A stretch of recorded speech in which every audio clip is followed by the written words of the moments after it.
How about a magic trick? I'm gonna make this pencil disappear. Humor.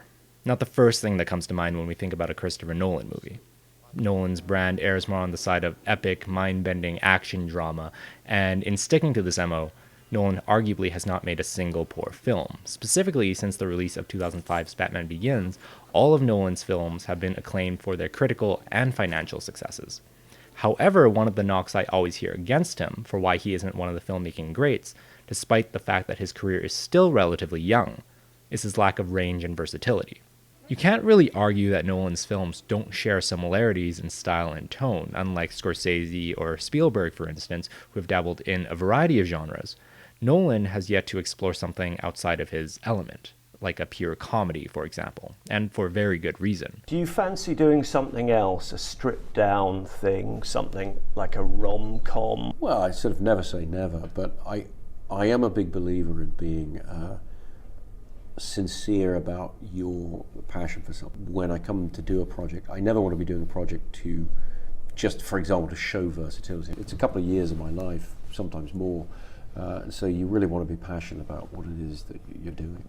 It's not to say that we can't learn anything about comedy or humor from a Christopher Nolan film, though. In the constant hecticness of his movies, Nolan still manages to find some time to make us smile. And I think there's a cleverness to how Nolan uses humor that is often overshadowed by the grandness of his films. The ways in which Nolan successfully employs humor in his work is useful for all writers, even those of pure comedy, to observe. It's interesting to note that Nolan actually has a distinct advantage when writing humor, largely because of his style and tone. Nolan is known for infusing this sense of seriousness and realism into his films, which gives them this grounded quality, ironically, making it a breeding ground for comedy. Separation of the plates makes you more vulnerable. How will it hold up against dogs? We talking Rottweilers or Chihuahuas? Should do fine against cats. The thing is, it's easier to suspend disbelief in a Nolan film because he presents unusual premises in ways that seem real. In the Dark Knight trilogy, Nolan makes us believe a Batman is possible given the right technology and enough training. In Inception, dreaming follows the basic ideas of what a dream feels like in real life. So Nolan is able to create humor from these situations by making the audience take a step back and realize how strange they are.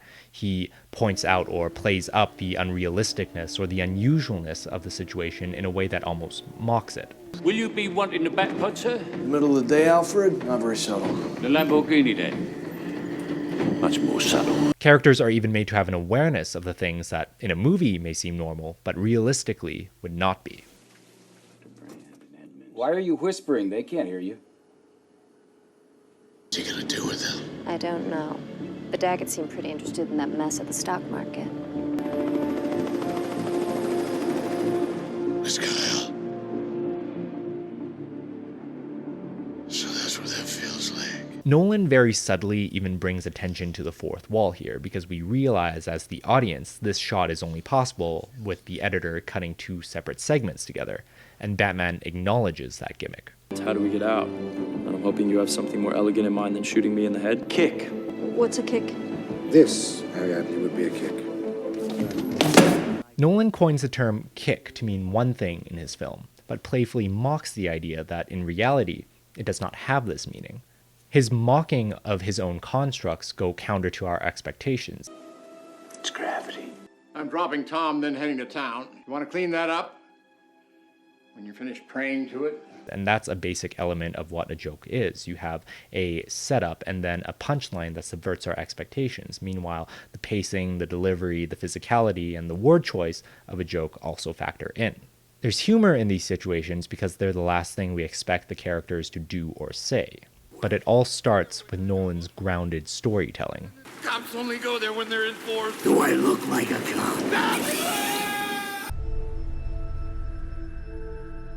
The word heart is another huge aspect of Nolan's style of comedy. His humor provides much needed relief from the heavy tones by filling the narrative with a sense of warmth. Today you get to say I told you so. Today I don't want to. But I did bloody tell you. There are generally 1, 2, maybe 3 characters that Nolan will use as the heart of the film, and if you notice, they all have something in common. In the Dark Knight trilogy, it's Alfred. Those shares are worth quite a bit of money. Well, it's a good thing I left everything to you then. Quite so, sir. And you can borrow the rolls if you like. Just bring it back with a full tank. And Fox. Perhaps you should read the instructions first. In Interstellar, it's Cooper's father-in-law. Now, you be nice to that Miss Hanley. She's single. Well, what's that supposed to mean? And ironically, Tars. Everybody good? Plenty of slaves for my robot colony?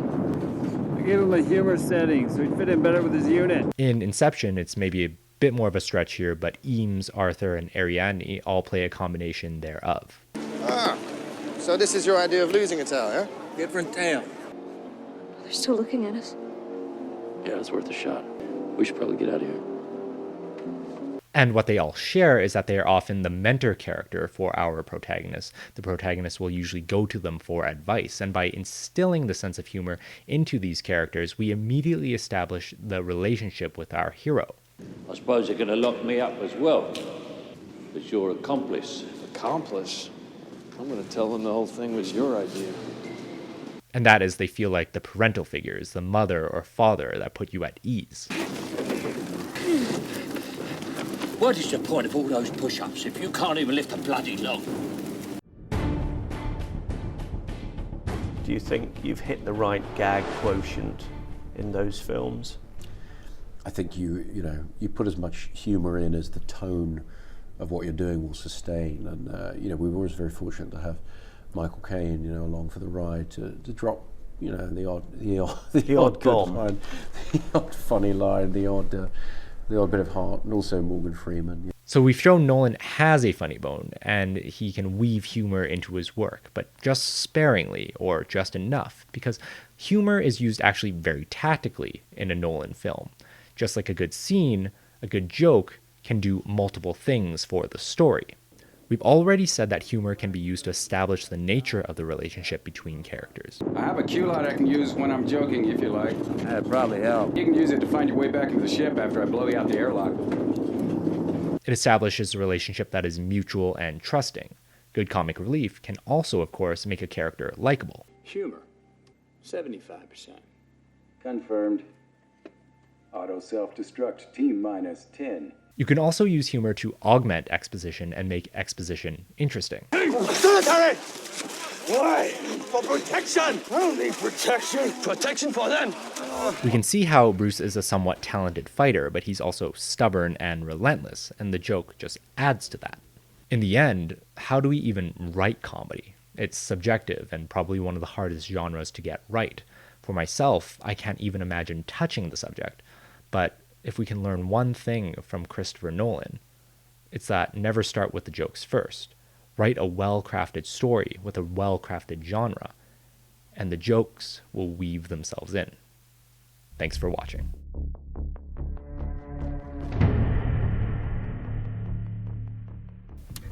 Hi everyone. So I hope you enjoyed this video and learned something from it. I know it's a bit of a strange one, but if you did, consider liking and subscribing. If you are interested in knowing the thought process of how I came about this video topic, please go visit my Patreon there. I'm starting to upload some more behind the scenes and just bonus content for my videos. And any support over there will mean a lot because these videos do take a lot of effort to make. And let me know in the comments below, what is your favorite Christopher Nolan moment? I'll catch you guys next time.